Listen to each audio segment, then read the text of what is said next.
How to delete your story on Facebook on Android. This tutorial shows you how to remove your story quickly and easily. First, open the Facebook app on your Android device. After that, tap on your profile picture at the top left of the screen to open your story.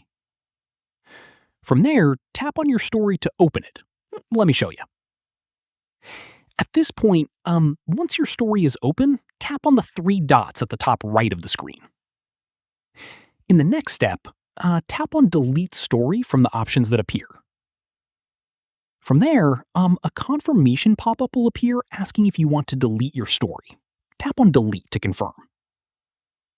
At this stage, your story will now be permanently deleted and removed from Facebook right away. Here's an important note. Facebook stories automatically disappear after 24 hours, so if your story is close to expiring, it may be easier to just let it expire naturally rather than manually deleting it. And that's it! If this guide helped you delete your Facebook story, give it a like, subscribe for more Android tutorials, and tap the bell icon for updates. See you in the next one!